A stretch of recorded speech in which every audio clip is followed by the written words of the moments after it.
Irmãos, graça e paz do nosso Senhor e Salvador Jesus Cristo. Amém? Amém. Muito bom, né? Estarmos mais uma vez reunidos como igreja para prestar cultos ao Senhor, né? E nós ainda estamos no mês de maio, nós estamos no último domingo do mês de maio. O mês de maio é sempre um mês que nós separamos para falar um pouquinho mais a respeito de famílias, para meditar um pouquinho mais a respeito de famílias. Como o pastor Marco disse na semana passada, não é apenas o mês de maio que vamos falar de família, mas ao longo de todo o ano, né, nós temos que sempre ter na nossa memória o que é ser família, o que é fazer parte da família, a família de sangue, a família nuclear e também a família da fé. Tudo faz parte de ser família, né? Família não se resume apenas às pessoas que fazem parte da família de sangue, mas também da família da fé. Ontem mesmo nós tivemos o nosso piquenique, né, da família lá no parque. Foram poucas pessoas, mas foi um dia muito agradável, foi bem gostoso. Passamos o dia lá de um lado para o outro, conversando, comendo muito, né? Foi muita coisa, foi pouca gente, mas muita comida. Então, quem foi aproveitou bastante, comeu muito. Foi bem agradável o dia, foi muito gostoso. Estava frio, mas também tinha sol, mas foi muito agradável. E fica aí um desafio para os próximos que virão, né? Fazer empenho da igreja estar participando, né? Tem sido um momento bastante agradável. Eu queria voltar, então, a falar um pouquinho a respeito de família. E hoje nós vamos falar do Salmos capítulo 103, versículo 15 a 18. Salmos 103, versículo 15 a 18. Você pode acompanhar na sua Bíblia ou então aqui na projeção do texto. A partir do próximo domingo nós voltamos então à nossa série na carta aos Romanos, né? Então, mês de maio temos um pouquinho de ênfase aí na relação de família. A partir de próximo mês nós voltamos para a carta de Paulo aos Romanos. Mas hoje ainda nós ficamos aqui em Salmos capítulo 103, verso 15 a 18, que diz: quanto ao homem, os seus dias são como a relva, como a flor do campo, assim ele floresce. Pois soprando nele o vento desaparece, e não conhecerá daí em diante o seu lugar. Mas a misericórdia do Senhor é de eternidade a eternidade sobre os que temem, sobre os que o temem, e a sua justiça sobre os filhos dos filhos, para com os que guardam a sua aliança e para com os que se lembram dos seus preceitos e os cumprem. Algo que tem sido muito corrente na nossa sociedade, que tem trazido bastante preocupação e muitos problemas, assim por dizer, são os conflitos pela constante transformação que a nossa sociedade vem sofrendo. A sociedade ela vai mudando, as gerações vão mudando, né? E há sempre um conflito entre gerações. Basta olhar para toda a nossa sociedade, olhar para a nossa vida, olhar para as famílias. Nós vamos ver dessa transformação que vai acontecendo. À medida que as coisas vão avançando, vão mudando, os conflitos vão surgindo na mesma proporção. Semana passada, eu estava até assistindo o programa Verdade e Vida, Fernando Dias Lopes, ele falando do número de divórcios que vem acontecendo. E até ele usou a ilustração, né? Quanto mais longo tem sido o véu das noivas, mais curto tem sido os casamentos. A velocidade que as pessoas têm casado e se separado tem sido muito grande. E não estamos aqui querendo pontuar qual é o problema da separação, o que levou ao problema da separação, mas fato é que uma infinidade de problemas tem surgido em torno da família, e isso tem trazido grandes consequências para a vida familiar, para o relacionamento. Os conflitos têm surgido. Nós vivemos em um mundo que vive em constante transformação. Lá no passado Salomão já exortava quanto a isso. Eclesiastes capítulo 1, Verso 9 ele fala: o que foi, é, e o que há de ser, e o que se faz, isso tornará a fazer, nada há, pois novo debaixo do sol. É apenas um ciclo que vai se passando e vai acontecendo novamente. As coisas que estão acontecendo hoje certamente já passaram, e as coisas que acontecem hoje futuramente acontecerão novamente.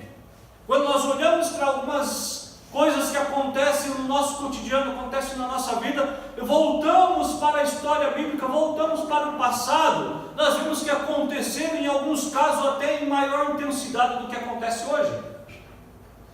Ou seja, como Salomão diz, nada há de novo, pois debaixo do sol. Ninguém está imune às transformações, e por consequência os conflitos de gerações se intensificam no meio da família. À medida que a sociedade vai mudando, vai havendo essa transformação tão brutal, o impacto que as famílias vão sofrendo também é muito grande. Gerações após gerações vão sofrendo esse impacto dessas transformações. Os conflitos de gerações se intensificam no meio da família. Tem uma psicóloga chamada Magali Rexanioto, ela diz o seguinte: os crescentes avanços da tecnologia estão causando algumas rupturas entre as gerações. As pessoas mais velhas não entendem as atitudes dos jovens de hoje. Estes, por sua vez, consideram os mais velhos desconectados com a realidade do mundo atual. Quem já se deparou com isso? Os mais novos acham que os mais velhos são desconectados com o mundo, que não sabem as coisas que estão acontecendo, não sabem do que está acontecendo, e os mais velhos não entendem os mais novos. Qual família ou quem já não passou por situação como essa? Pode parecer que é um conflito simples que acontece, mas isso acontece no meio da família, e isso é algo que começa também a desgastar, a trazer sérios conflitos, sérios problemas para o meio da família. Quem já não precisou da ajuda do filho para mexer com algum aparelho novo? Quem já viu os netos ensinando os avós a usar o celular, usar os aplicativos do celular? Sempre os mais velhos estão precisando recorrer aos mais novos para entender a tecnologia, para entender como que funciona. E por consequência, os mais novos se sentem, Poxa, minha mãe veio pedir isso para mim, então é sinal que eu estou bem com ela, né? Então começa até a desconsiderar os conselhos que a sua mãe pode estar transmitindo. São alguns conflitos que vêm surgindo dia após dia. E isso não apenas dentro da família, mas na sociedade como um todo. Dentro das empresas, nós vemos também esse conflito de geração acontecendo constantemente. À medida que o tempo está passando, as pessoas têm se mantido mais tempo no mercado de trabalho. Tem empresa que está trabalhando o pai, o filho e, em alguns casos, até o neto. Tem gente que tem mais tempo de empresa do que o estagiário de idade. E às vezes o estagiário domina a tecnologia muito mais com habilidade do que aquele que está há 20, 30 anos dentro daquela empresa. E é preciso encontrar o meio termo, é preciso encontrar o equilíbrio entre essas gerações, para que os conflitos não venham a causar essas rupturas, que não venham a causar sérios problemas. Também é comum os pais, os avós cobrar dos seus filhos uma postura dos seus netos. Ele olha para si mesmo e fala: na idade do seu filho, eu já tinha terminado minha faculdade, já estava com o meu escritório, já estava trabalhando por conta própria, e seu filho ainda nem decidiu que curso vai fazer. Isso também é algo que acontece constantemente. As gerações mais velhas cobrando uma postura dos mais novos. São pequenos fragmentos que vão acontecendo constantemente no meio da nossa sociedade, que vai atingindo a família, que vai trazendo problemas dentro da família que tem que ser tratado. E Davi, ao escrever esse belíssimo Salmos que nós lemos, ele enaltece a misericórdia de Deus do início ao final do capítulo. Basta retornar ao capítulo, a gente vai ver isso, que Davi enaltece a misericórdia de Deus em todo esse capítulo. E ele chega ao que talvez seja a maior realidade e mais frustrante para todo homem. Capítulo 3, Salmos capítulo 13, verso 15 ao 16, ele diz: quanto ao homem, os seus dias são como a relva, como a flor do campo, assim ele floresce, pois soprando nele o vento, desaparece e não conhecerá daí em diante o seu lugar. Talvez essa seja a mais dura realidade para o homem ser confrontado, com a sua existência, com o seu breve tempo de vida. Davi vai usar a ilustração dizendo que o homem é como a relva do campo, como uma flor do campo, que hoje existe, que hoje mostra toda a sua beleza, que hoje é admirada, mas amanhã, soprando o vento, ela desaparece, e passa-se algum tempo, ninguém mais nem lembra de que existia ali aquela planta, que existia ali aquela flor. Assim é o homem. E isso é tão verdade na vida da sociedade, que as pessoas, quando vêm a falecer, por algum tempo nós até lembramos dela, né, e lembramos, trazemos à memória aquilo que ela fez, aquilo que ela disse. Passa-se um tempo, isso é um processo natural, nós começamos a substituir isso por outras coisas. Se a viúva ficou viúva nova ainda, ela vai casar novamente, e não há nada de errado nisso. Pelo contrário, está extremamente certo. Os filhos começam a substituir a falta do pai por outras coisas. O cachorro encontra outro dono, né? Por mais que o cachorro gostava muito do seu dono, ele vai procurar outro dono. E chega um determinado momento que nós mal lembramos daquela pessoa que existiu. Isso é um processo natural, isso é a brevidade da vida. Jó, quando enfrenta o seu sofrimento, quando ele reflete a respeito da sua própria vida e da vida do homem, lá em Jó capítulo 14, verso 1 e 2, e no verso 5 ele diz: o homem nascido de mulher vive breve tempo, cheio de inquietações, nasce como a flor e murcha, foge como a sombra e não permanece. Verso 5, visto que os seus dias estão contados contigo está o número dos seus meses. Tu ao homem puseste limite, além dos quais não passará.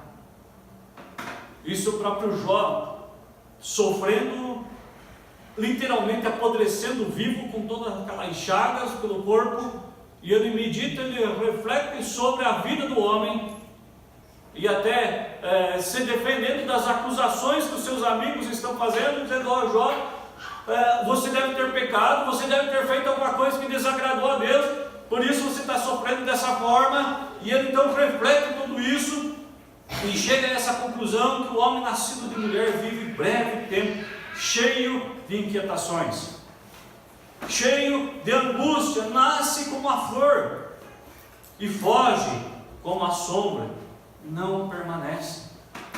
Jó construiu um império ao longo da sua vida. O texto diz que ele era o maior de todo o Oriente, ou seja, era o homem mais próspero, mais rico de todo aquele Oriente, daquela região, e de um dia para a noite ele perde tudo isso. Fica apenas ele e a sua esposa. E ele então, passa-se um tempo, ele mantém ainda a sua integridade. Aí Deus permite que Satanás tocasse na sua carne, com a condição de que não tirasse a vida dele. Então agora Jó é acometido de chagas da cabeça aos pés. Alguns estudiosos dizem que possivelmente o que Jó tenha tido é o que era conhecido como fogo selvagem, que é uma doença muito antiga e que cobria a pessoa inteira de chagas, que a roupa gruda na pessoa, de cama, lençol, gruda tudo na pessoa, né? Isso, ao tirar, causa muita dor, sangramento. E a gente, provavelmente Jó tenha sido acometido disso, ao ponto de cheirar mal. A pessoa chega a cheirar mal por causa das suas chagas. E Jó reflete sobre tudo isso e diz que a vida, ela foge como a sombra. Aí vem a pergunta então, de que valem os conflitos, de que valem as desavenças dentro da família ou até mesmo fora da família? O que vamos ganhar com isso? O que vamos levar disso? Hoje existimos, amanhã não sabemos se existiremos. Sabemos que estamos vivos hoje, que estamos aqui reunidos. Amanhã nós não sabemos. Devemos aproveitar os nossos dias, viver com intensidade a cada dia. Davi, Jó e Salomão exortam quanto ao breve da vida do homem, quanto é breve a vida do homem. De que valem então os conflitos? Quando nós permitimos que as desavenças tomem conta do nosso lar. Conflitos simples, bestas, que deixamos tomar conta da nossa casa, do nosso lar, que podem trazer graves consequências. Quando nós não tratamos desses pequenos conflitos que vão surgindo, nós apenas nos afastamos daqueles que nós devíamos dedicar mais amor e atenção. Quanto mais nós permitimos que os conflitos, as desavenças, conflito de gerações, as desavenças que possam surgir por qualquer discussão boba, e não tratamos essas coisas, nós podemos permitir um afastamento daqueles que nós amamos, o que certamente trará grandes conflitos. Ou seja, não deixe para amanhã para dizer aos filhos o quanto você ama os seus filhos. Os filhos não deixem para amanhã para dizer o quanto amam os seus pais. Não são poucos os casos, as histórias que nós conhecemos de pessoas que houve desavença e quiseram depois se reconciliar com outra pessoa, mas não tiveram tempo para isso, e guardam esse remorso, guardam esse rancor. Poxa, eu queria ter feito as pazes com fulano, com ciclano, com beltrano. Até eu citei aqui um tempo atrás a história do Renato Pelado, né, que foi baterista da banda Charlie Brown, e ele falou que ele saiu da banda por causa de uma desavença que ele teve com o Chorão, que era o vocalista. Eles acabaram brigando lá e foi bem grande a desavença que eles tiveram. Então foi quando ele saiu definitivamente da banda. Depois o Renato, ele se converteu e ele sempre trazia isso no seu coração, que ele queria fazer as pazes com o Chorão novamente. Ele falava que ele não se sentia em paz com isso, que ele precisava procurar ele e fazer as pazes com ele. Aí um dia ele encontrou a esposa do Chorão e falou: eu preciso falar com ele, fala para ele que eu quero conversar com ele, eu preciso conversar com ele. Aí eles marcaram eles se encontrarem. Isso era para ser numa quarta-feira. Na terça-feira à noite o Chorão morreu de overdose. Ou seja, eles não chegaram a se encontrar posteriormente.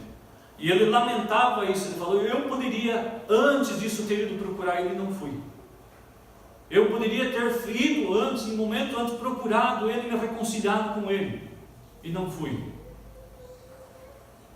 Então, irmãos, nunca deixe para depois, para estreitar os laços com as pessoas que você ama, para se aproximar cada vez mais da sua casa, das suas famílias, dos seus familiares. Se há alguma desavença com alguém, procure reconciliar-se com aqueles que você está com esses problemas. Nós sempre esperamos isso para o dia de amanhã, que as coisas vão mudar amanhã. Pode ser que amanhã não chegue. A vida passa como uma sombra. Hoje ela existe, amanhã pode deixar de existi-la. E é na família que os conflitos de gerações se intensificam, mas é também na família onde refletimos o amor de Deus.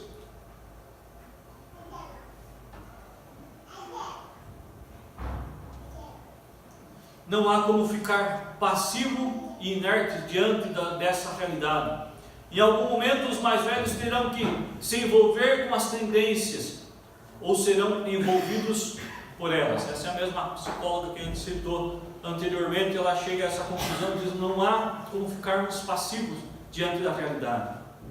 Em algum momento, os mais velhos terão que se envolver com as tendências, ou serão envolvidos por elas. Ou seja, nós precisamos estar atentos àquilo que está acontecendo no nosso meio, acontecendo na nossa sociedade. Precisamos buscar a conhecer. Todos nós temos um certo receio para aquilo que é diferente, né? Para aquilo que traz mudança, para aquilo que traz transformação, mas é necessário estarmos atentos a essas coisas. Precisamos nos envolver, precisamos deixar ser envolvidos por elas antes que elas venham trazer problemas para a nossa vida. Não há hoje como vivermos no mundo sem tecnologia. Algumas pessoas têm um problema sério ainda com a tecnologia, né? E eu trabalho numa empresa que vende produtos de tecnologia, né? E quando você fala para algumas pessoas que tudo vai ser armazenado na nuvem, né? Aí o cara fica doido. Fala: onde é que está essa nuvem? Até então eu tinha tudo guardado no meu computadorzinho, que fica lá no meu escritório. Agora você vai guardar na nuvem. Onde é que está a nuvem também eu não sei. Eu sei que está lá e todo mundo diz que é seguro. Então vamos usar essa bendita nuvem, né? Foi criada para alguma finalidade. Há ainda sempre esse choque com aquilo que é diferente, com aquilo que não é mais palpável, com aquilo que não é visto. Mas as tecnologias estão disponíveis e nós não temos jamais como viver sem elas. Até para usar o bendito celular, né, e tantas outras coisas que os mais novos usam de uma maneira impressionante, fazem coisas que você até duvida do que pode ser feito. Mas nós precisamos aprender a trabalhar com esses conflitos. É muito comum os pais olharem e dizer: mas no meu tempo não era assim. De fato, no seu tempo não era assim, mas certamente você viveu os seus conflitos da sua época, da sua geração. Hoje, os conflitos que os seus filhos vivem é outro, e você tem que estar atento aos conflitos que eles estão vivendo, a transformação que o mundo está passando, e você tem que acompanhar isso. Por mais que isso seja difícil, mas você precisa. Mas também os conflitos familiares só podem ser superados quando nos dobramos diante da misericórdia de Deus, reconhecendo que a nossa família, por mais desajustada que esteja, ela é a manifestação da graça de Deus para com as nossas vidas. Família é dádiva de Deus, é presente de Deus para com as nossas vidas. E por mais que às vezes, em alguns momentos, ela venha se desajustar, não venha estar como nós queríamos que ela estivesse. Semana eu conversei com uma pessoa e ela lamentava muito a situação da sua família. Ela falava: não era isso que eu pensava, que eu planejava para a minha família. Mas as transformações acontecem, o mundo que nós vivemos está em constante transformação e nem tudo vai ser exatamente como nós imaginamos. O que temos que ter sempre em mente é que família provém do Senhor, que ela é presente de Deus para a nossa vida. Deus nos deu a oportunidade de vivermos em família, seja ela pequena ou grande. Então, aquilo que está desajustado, busquemos sabedoria da parte de Deus para que possamos ajustar a nossa família. Aquilo que está torto, que busque de Deus sabedoria, ore, coloque diante de Deus essa situação, para que você possa então assim ajustar a sua família. O lar é o lugar onde reflete o amor de Deus, é o lugar onde verdadeiramente podemos e devemos ser cristãos. Ser cristão na igreja é muito fácil, simples, né? É muito bacana. Você está em comunhão com as outras pessoas que pensam da mesma forma, que congregam com você, mas da parte para fora da igreja, cada um tem a sua vida. Mas é lá dentro da sua casa, dentro da sua família, que você verdadeiramente deve expressar o que é ser cristão, o que é ser um crente.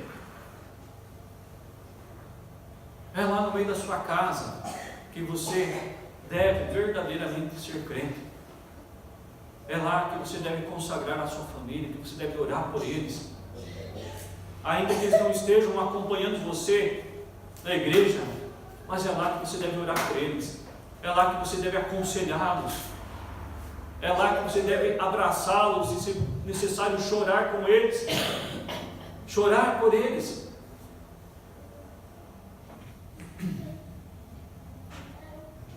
Mas a misericórdia do Senhor é de eternidade a eternidade sobre os que o temem, e a sua justiça sobre os filhos dos filhos. É interessante porque, se observarmos todo o plano da redenção, ao longo de toda a história, todo esse caminho ele é trilhado e passado pelo meio da família. Basta a gente recorrer na história, voltar lá em Gênesis. O que acontece lá quando Adão e Eva pecam, né? Se a gente fosse um pouquinho mais machista, dizer quando a Eva pecou. Não, os dois pecaram juntos. Quando os dois pecaram, vamos assim simplificar. Quando Adão e Eva pecaram, caíram naquele estado de graça, que o pecado agora entrou no mundo. Quando Deus vem em encontro deles, diz que o descendente da mulher esmagaria a cabeça da serpente. O processo de salvação é desenhado através da família. Quando o mundo está em caos absoluto, Deus está pronto, já disposto a exterminar com a humanidade. Deus encontra um homem no meio daquela geração que era justo, íntegro e temente a Deus. E Deus, por amor àquele justo, separa ele e sua casa, Noé, sua esposa e seus filhos. A história prossegue e chega agora em Abraão. É em Abraão que começa a ser desenhado mais claramente o processo da salvação. Mas é por meio da família, descendência, Isaac, Jacó. Aí vem Jacó e Esaú, né? Os dois irmãos, para ver que os conflitos não acontecem apenas na nossa sociedade, mas desde aquela época já tinha conflitos. Abel e Caim, ao ponto de um matar o outro. Agora Jacó e Esaú. Jacó é um malandro, é um pilantra desde antes de nascer. Quer passar perto do irmão antes de nascer ainda. Os seus filhos, depois os filhos de Jacó, né, também aprontam uma série de besteiras ao longo da vida. Fazem artimanhas para matar toda uma cidade. Tem uma vida também moralmente nada correto. Desejam matar José, mas daí eles melhoram a situação. Não vamos matar, vamos vender como escravo, né? Melhor dinheiro na mão do que ele morto, né? Então vamos vender para o Egito. Para o Egito não, venderam lá para os mercadores. José vai para o Egito. É no Egito que José se casa com uma egípcia. E aí entra mais um fator interessante nessa história, porque nesse contexto patriarcal, quando Jacó agora desce para o Egito, para viver no Egito, já próximo ao final da sua vida, quando ele reúne todos os seus filhos para se despedir, ele toma os filhos de José como seus próprios filhos. Os filhos de uma egípcia são tomados na família de Jacó como os próprios filhos de Jacó. E a história vai prosseguindo e ela vai continuar sempre sendo desenhada por meio da família. Até quando nós chegamos lá em José e Maria, quando eles carregam nos braços o Salvador do mundo. Maria, dentro do ventre dela se desenvolve aquele que salvaria o mundo. José é o protetor para que nada acontecesse até que Jesus tivesse a sua idade. É José que carrega Maria de um lado para outro. É José que leva eles para o Egito para se esconderem no Egito. É José que traz eles de volta. É ele que cria Jesus, não sabemos até que idade, mas é ele que cuida de Jesus. Todo o plano de salvação, desde o seu início até Jesus Cristo, ele passa pelo seio da família.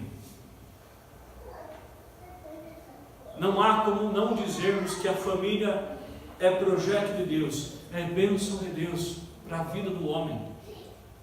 Em todos esses fatos da história, se formos buscar, nós vamos ver tantos problemas que aconteceram, quantas adversidades surgiram em cada uma dessas famílias. Pessoas foram agregadas a essas famílias. Os mais variados problemas surgiram, mas contudo Deus preservou a família até o final. E Deus tem preservado a nossa família também. Deus tem preservado a nossa casa. Problemas vêm, dificuldades vêm, adversidades vêm, mas Deus continua cuidando da nossa casa, continua cuidando da nossa família.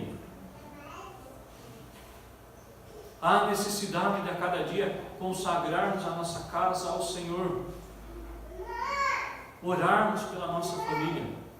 Eu lembro de um acampamento que nós fizemos lá em Lindóia. O pastor Márcio pregou e falou ali, dia após dia, nós devemos apresentar diante do Senhor a nossa família, apresentar a nossa casa diante do Senhor. Pode ser que a nossa família não esteja como nós queríamos que estivesse, mas mesmo assim, ela é dádiva do Senhor para a nossa vida. E devemos consagrar ela ao Senhor, orar por ela.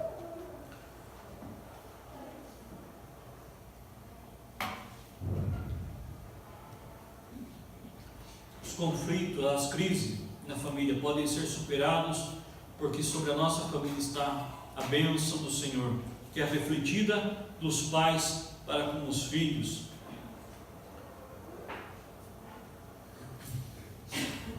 As novas gerações possuem muitas informações, mas pouca profundidade. Precisam adquirir outro tipo de conhecimento, pensamento crítico, reflexivo, algo em que a geração anterior pode contribuir devido à sua vivência. Isso é fato. Nós encontramos muitos jovens, até mesmo adolescentes, que têm um conhecimento vasto, né? Já ainda bastante jovem, já terminou um curso, já terminou a faculdade, está começando outro, fazendo pós, fazendo mestrado, doutorado e assim vai. Mas às vezes tem um conhecimento muito superficial do que é a vida ainda. E é nesses momentos que os pais têm um grande papel de ser o suporte para os seus filhos, de trazer um pensamento crítico, reflexivo, porque eles já tiveram uma vasta vivência, já passaram por N problemas, então é onde eles podem ajudar e auxiliar os seus filhos. Salomão dizia, lá em Provérbios capítulo 1, verso 8 e 9, filho meu, ouve o ensino de teu pai e não deixe a instrução de tua mãe, porque serão diademas de graça para a tua cabeça e colares para o teu pescoço. Filho meu, ouve o ensino de teu pai e não deixe a instrução de tua mãe. Essa é para os jovens. Ouça os ensinamentos dos seus pais, tenha paciência com eles, dê ouvidos aos seus pais, por mais que em algum momento você não concorde com ele, mas ouça pacientemente, que certamente será de grande influência, de grande importância para a sua vida.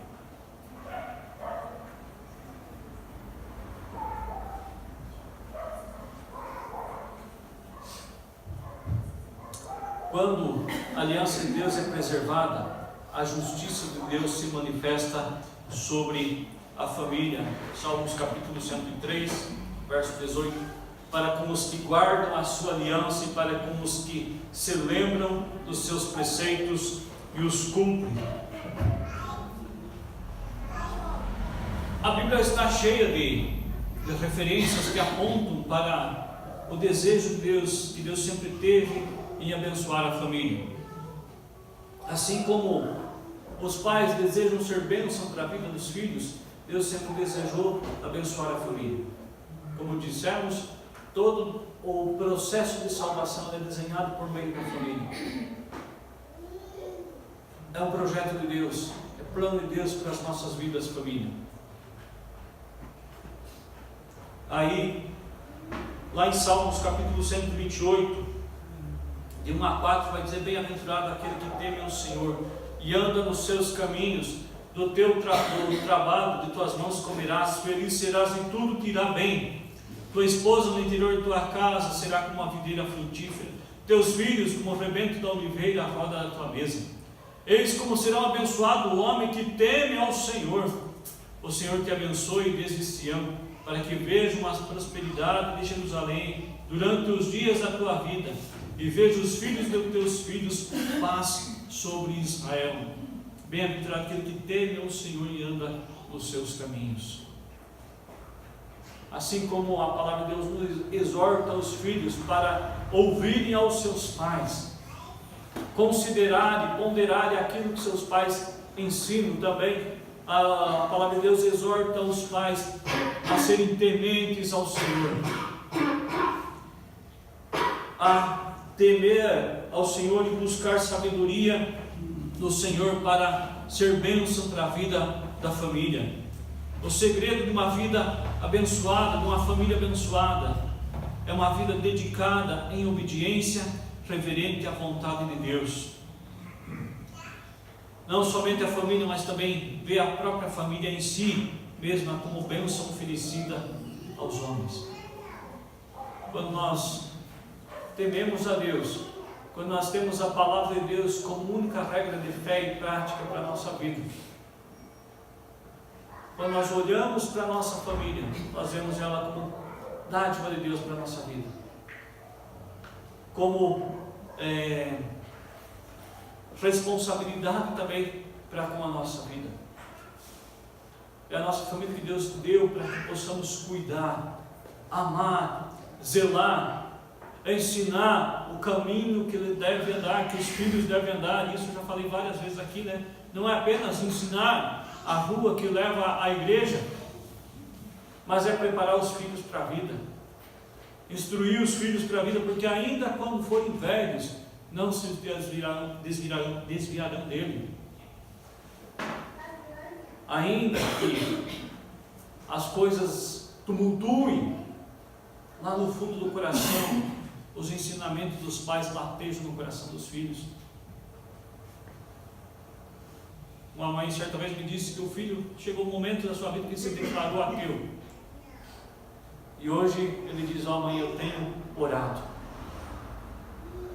Ele diz para ela: isso é a semente que você plantou no coração dele ainda quando criança. Ainda quando criança você ensinou a palavra de Deus a ele. Por mais que hoje ele não esteja nos caminhos do Senhor, mas isso ainda tem incomodado, porque senão jamais ele ia dizer que tem orado. De alguma forma ele tem buscado a Deus. Que a cada dia possamos consagrar a nossa casa ao Senhor. Os pais devem entregar a cada dia a sua casa ao Senhor. Que a nossa família seja sempre um reflexo do amor de Deus para com a vida dos outros. Sempre teremos conflitos com aqueles que pensam diferente de nós, mas quando se trata da família, busquemos no Senhor sabedoria para enfrentar os conflitos, pois foi o próprio Deus que criou e abençoou a família. É fato, conflitos teremos, problemas teremos, dificuldades teremos, mas a família não existiu por acaso, não surgiu da vontade do coração do homem, mas ela foi criada pelo próprio Deus. Então, busquemos sempre sabedoria da parte do Senhor para sermos bênção para a nossa casa, sermos bênção para a nossa família. Estamos encerrando o mês de maio. Certamente ao longo do ano ainda falaremos mais sobre família. E que não seja apenas o mês de maio, um momento que refletimos sobre a família, sobre o que é ser família, mas a cada dia possamos trazer à nossa memória o que é ser família. Essa bênção que Deus nos proporcionou. Saibamos cuidar, zelar, preservar, entregar ao Senhor a cada dia. Vamos orar, irmãos? Abaixe a cabeça, feche os seus olhos. Talvez no seu coração você possa estar pensando que a sua família não está como você desejava. Muitas coisas têm acontecido que têm desagradar do seu coração, mas saiba sempre que a família é presente do Senhor. Deus concedeu a sua família para que você possa cuidar, para que você possa ser bênção para a vida dessas pessoas que estão debaixo do seu teto, ou que estão próximos a você. Ore sempre pela sua família, pelos seus filhos, pelos seus netos, pela sua esposa, a esposa pelo marido, o marido pela esposa. Deus, nós te agradecemos por esse dia. Te agradecemos, Pai, pelo privilégio imenso que o Senhor nos deu de fazermos parte de uma família de sangue, Deus. Te agradecemos muito, Deus, e pedimos assim, Pai, sabedoria da vinda do Senhor para que possamos viver a cada dia em harmonia, em paz, crescendo, Deus, em todos os aspectos, Pai, amadurecendo a cada dia, Pai. Que as pessoas que o Senhor confiou à nossa volta, Deus, que possamos nos dedicar em amor a essas pessoas, Pai. Possamos amá-la, possamos buscar a sabedoria do Senhor, ó Deus, para conduzir a nossa casa, a nossa família nos teus caminhos, Pai. Sabemos, ó Deus, que a sociedade que vivemos, o mundo que vivemos é um mundo que vive em constante transformação, é um mundo perverso, mas rogamos ao Senhor, Pai, que possamos descansar sempre no Senhor, sabendo que a nossa família pertence ao Senhor, Pai. Que independente de como esteja hoje, Pai, seus filhos estão próximos, estão longe, Deus, que possamos assim mesmo, assim continuar entregando os jeitos ao Senhor, orando pela vida deles, clamando, Deus, pela misericórdia do Senhor para com a vida deles, para que haja uma transformação, haja quebrantamento de coração, haja mudança de vida, Pai. Abençoa as famílias que fazem parte dessa igreja, Deus. Cada família aqui representada, rogamos ao Senhor, Pai, que as tuas misericórdias estejam sobre a vida de cada uma dessas famílias, Pai. Assim rogamos, ó Deus, pela tua misericórdia, Pai. Te agradecemos pelas famílias que se reúnem completa nessa casa, Pai, mas tantas outras que estão desfragmentadas hoje, Deus. E rogamos ao Senhor pela tua misericórdia sobre a vida de cada uma delas. Rogamos, Pai, pelas outras famílias que não conhecem ao Senhor, que a tua misericórdia se manifeste para com a vida delas também, Deus. Que haja um quebrantamento, haja transformação de vida, haja mudança de vida, Pai. E assim nós pedimos que o Senhor nos perdoe os nossos pecados, nos purifique, Senhor, de toda a maldade do nosso coração. Assim nós oramos, Pai, no nome de Jesus. Amém, Senhor.